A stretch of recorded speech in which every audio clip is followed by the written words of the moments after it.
You came to the farm. Yes, you're here.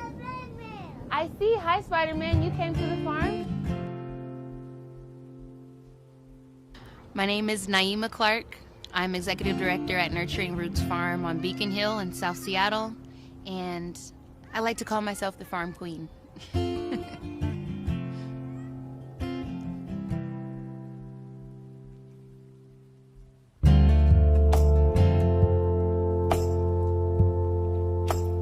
Nurturing Roots came to be because of a dream. I wanted to create something for the community, to create a healthy source of food, to create healthy activities, and also find more ways to reconnect to our environments. But a lot of us in the city, we don't have opportunities, you know, to be able to grow, to be able to actually see a farm, and then know what that means to us and how to kind of take charge of our health. Very important.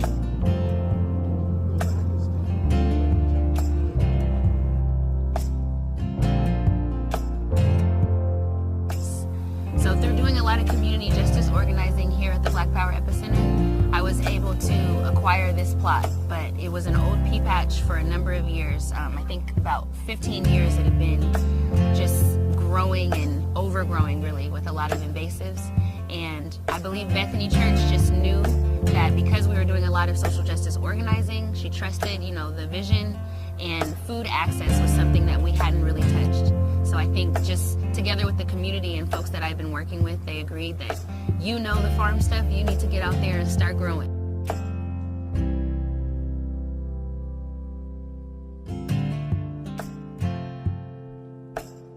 So Naima Clark came into my office, and she was bubbly, she was energetic, she was a woman of color, she had an idea. And as she knows, as senior pastor here, I love my young people. I mean, the young people on the campus and our children, our intergenerational belief that we can make a difference together. To be able to allow Naima Clark and others to be able to connect with people from the community, share with them and connect with chefs, you know, with using organic produce to feed people is wonderful. I'm Nyala, the owner of Sugar Queen Bakery, where I utilize local ingredients from Naima's farm. I love using her pineapple sage in the 24-karat cupcake.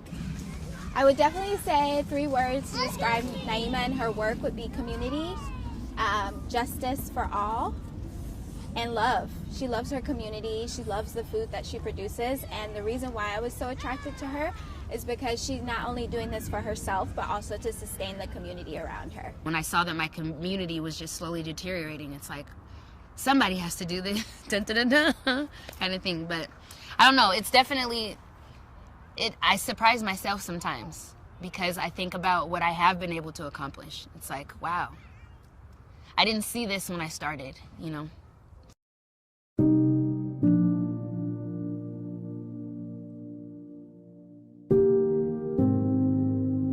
So when I was 17, I was incarcerated. I had to plead guilty because I had a public defender.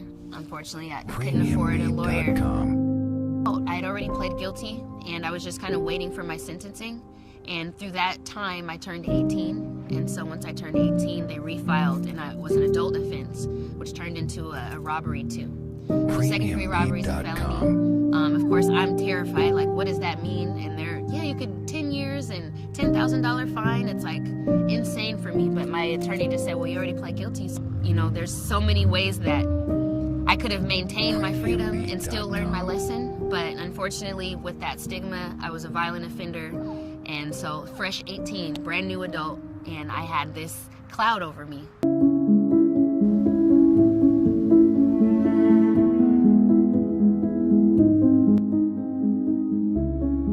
Part of this was a lot of people going out on a limb, even myself. It's like, I didn't know how to be a farmer. I for sure didn't know how to be an executive director for a nonprofit, but because people pushed me, I think being able to see people that looked like me leading the charge for social justice organizing, and really Reverend Angela just saying, hey, we'll tack it on your rent, don't pay anything extra, you guys can do it. So for me, that's where it started, and it's just continued to grow.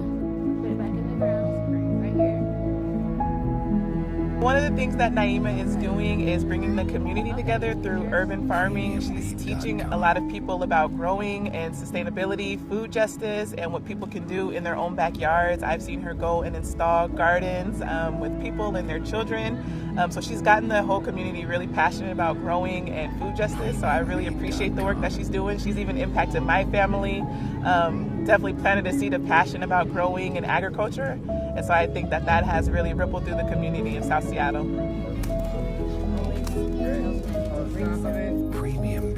Naima's work means a lot to me because Naima, just being a strong black woman in the farm system, is showing she's putting forth history, culture, injustice, and how by reaching down into the dirt, how we can use that as a tool to empower our own self and our own community. I think it's been quite exciting these last 5 years to see what difference it makes when the church partners with young people and people like Nurturing Roots that can be an example for others in making a difference. A young girl came up and asked me for my autograph. And for me, of course, I was in theater forever, so I used to practice my autograph all the time. And at that moment, it was like, am I a celebrity? Like, is this really working? And to impact a young person like that. There's been a lot of moments.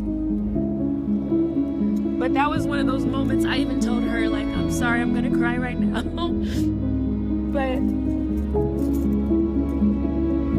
I think just having the affirmation from kids, my nephew, my nephews and nieces coming here and them being inspired, it's like those were the moments that made me think that Nurturing Roots made it, you know? There you go, now pull it, walk back. Premiumbeat.com.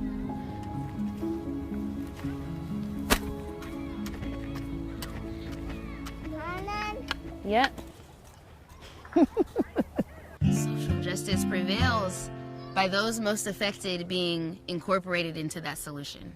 But I know there's a lot of ideas that just say, you just need someone to show you the way. It's like, no, we need to show you what works for us. So I think it prevails by, organizations like Nurturing Roots being lifted up and being able to stand on the same stage as Seattle Tilth or Parks and Recreation and band arms, but them actually lifting, me higher. So being able to reach into communities and value the lived experience, being able to see how we're impacted. I think a lot of it's the education piece, but social justice starts with you knowing. You have to understand what's at play, and then you have to understand how you can transition out of it. But definitely building, social justice is building, a brighter, I hate to say brighter future, but building something better than what you've had the opportunity to see. Like a lot of us don't know what it looks like to be a black farmer, so I had to make it work, so a lot of times you have to know that you may not see it, but it needs to be done, and you know how to do it, so just do it. Trust that instinct.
I pretty much worked in the fields every chance that there was work available in the fields from the time I was 10 years old until in my early 20s.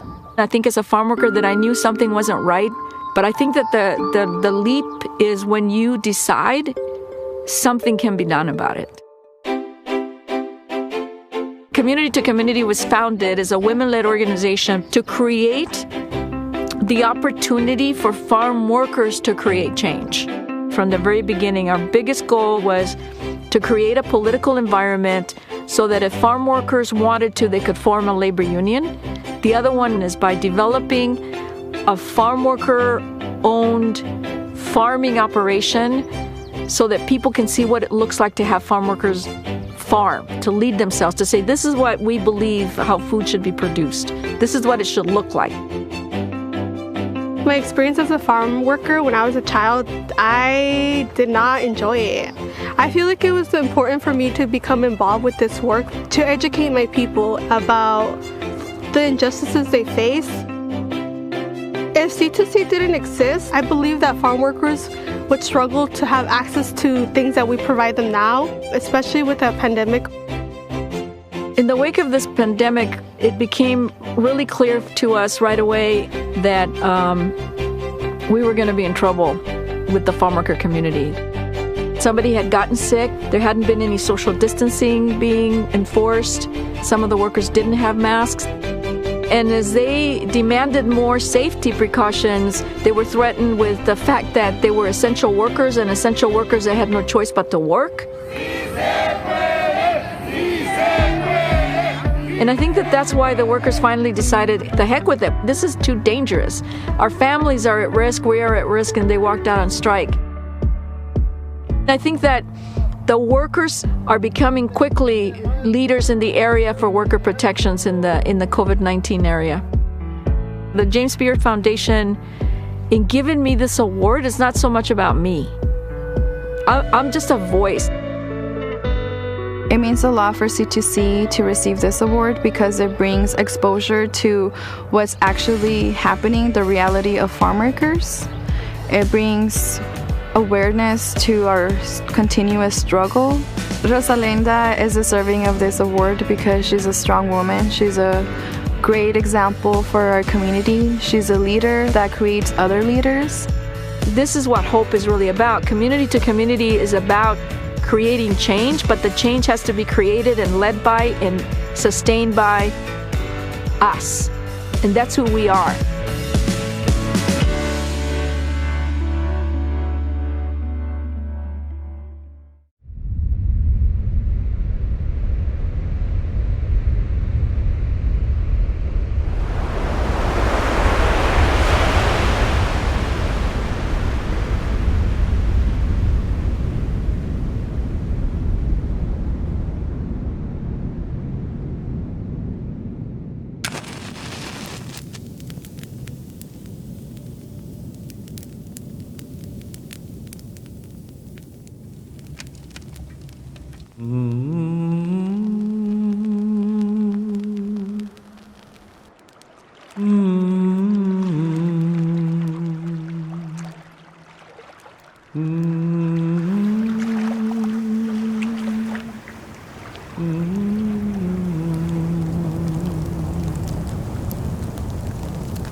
My name is Hinale Moana Goigong Wong Kalu. The song that I composed is entitled Ku Ha'aheo e Ku Hawaii. Send proud my Hawaii. And for my people and my nation and my country and my land, I will give my all. Na Ah Ilahee Hawaii Nauewe Alulu Kahonu Aumea Na Kulu Kulu E Kalani Ki e Kaumailuna Au e ke aloha ole akamalini. My song Ku Ha'aheo was made popular by the protectors of Mauna Kea. Ku Ha'aheo e ku Hawaii Mama kakaua o ku aina o ke ehu kakahiaka o na oiwi o Hawaii nei no ku ula hui e ha'awi pau ai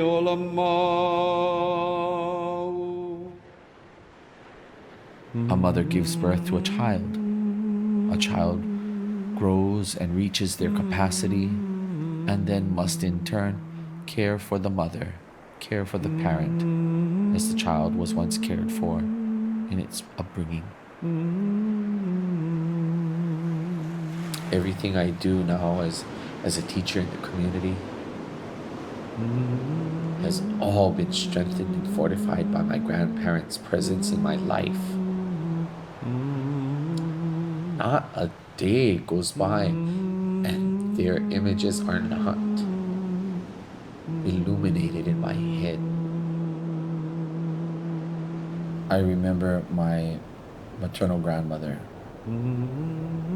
putting her hand over mine. My name at that time was Colin. And she said, Colin, you have to study hard now. One day you're going to become a teacher. I moved on to teach for 13 years at Halaulokahi Hawaiian Public Charter School, and we empowered 2 generations of children to be Hawaiian first in their heart and their mind.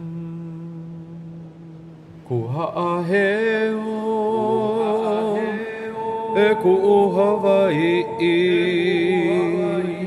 ma makakaua o ku aina o ke ehu kakahiaka o na owiwi o Hawaii nei no ku ulahu I e ha'awi pau ai o la mau.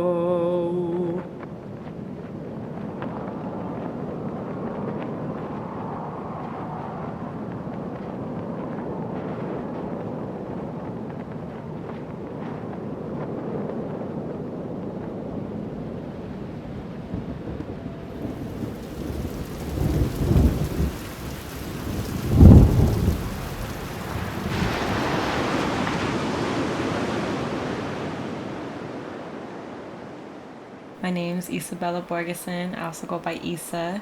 Born and raised in Oakland, California. I also have a homeland in Tanawan Leyte in the Philippines. My mom talks a lot about what it means to move back to the Philippines after the typhoon. When she told me that she had to live there because if she didn't know if she would be able to come back after suffering from PTSD from the typhoon, after nearly dying in the typhoon, and after a shifting relationship with what she understood the ocean to now be a place of death rather than a place of healing. Idai, the earth does not forget the way the dead breathe beneath us. There are still boats buried in this sand. The typhoon splintered our mango trees, felled debris, and now steel poles pierce our feet. At home, mothers bend in weeping crescent moons each time the traffic triangle returns our family's corpses. Irai, I worry you will only know ocean as flood. Should the waters continue to rise, and the winds sweep Nanai's Nipa hut home again, I offer you all the ocean cannot swallow. Mama's stomping feet as we cha-cha in the upturned soil at the mass grave with the ghosts of all our drowned cousins. Idai, praise the day the well water no longer ran brown. Grow a garden of all the orchids the typhoon stole from us. And if the waters continue to rise, I gift you my mother, the memory of your Lola swimming in a holy ocean with her barkada. What more can we ask for than flowers to pass on to our daughters? Send your brown into the mouth of our sea. We come from mothers who learn to pray in water. When you sing to this ocean, our ghosts will sing back. My ghost will sing back. My ghost will sing back.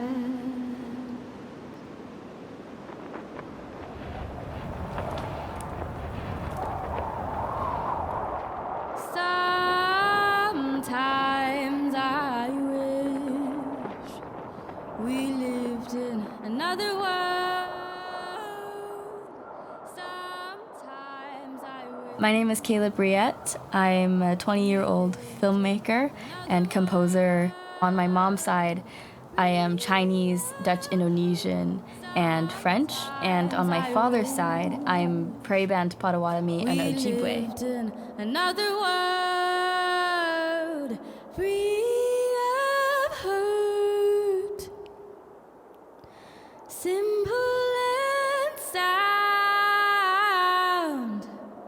See the beauty all around us.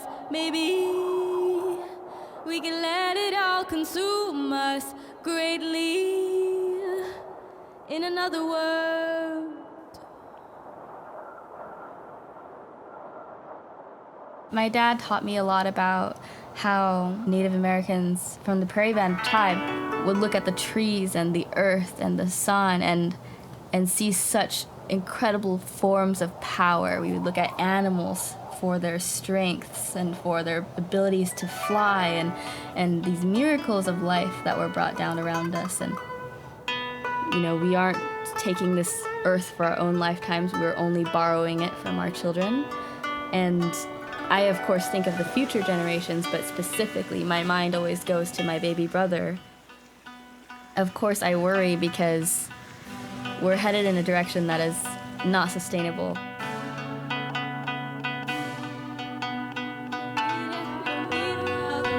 Wish we didn't need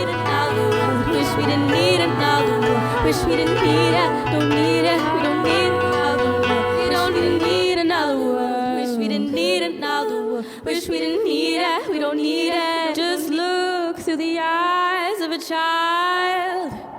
Don't be blind to what you see. We don't need another world. Just a future for you and me.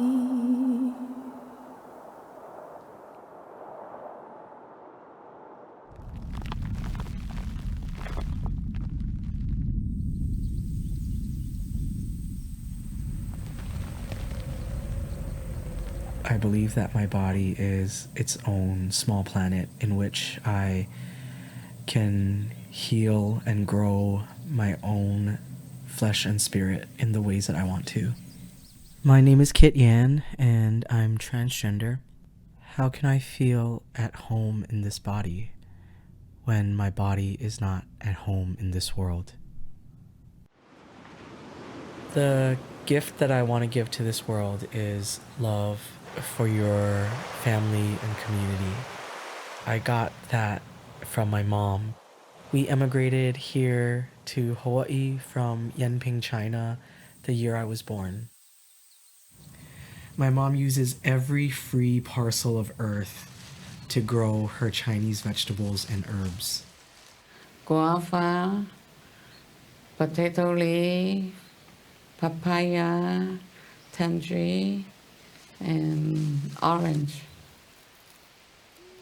She taught me that food comes from the ground. She taught me that in order to eat, you need seeds, and that in order to have seeds, you have to have a history. The vegetable, the fruit, even the bird, they can take the seed from the ground and then grow up. Does the land continue to give birth to generation after generation and it continues to provide for us, it continues to nurture and shelter us. One day, when the mother becomes frail and like a child, that it will be our children to take care of us. And thus the cycle of life. If there's anything that I hope for the future is that I hope we do not forget what love is.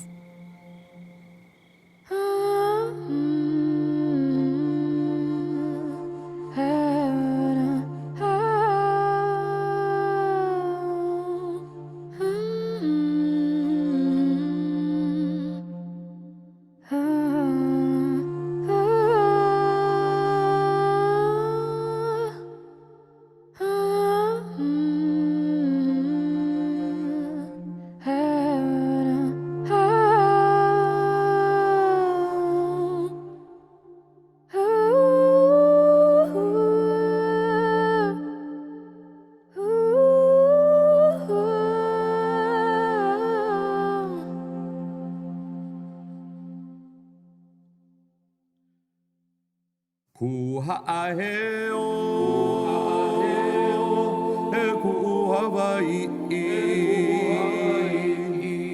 mama kakaua, o ku aina,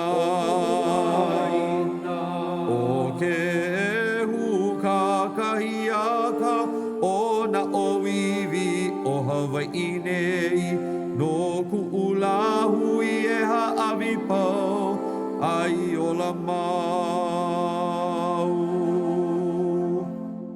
No ku ula hui e ha'awi pau, ai o la mau.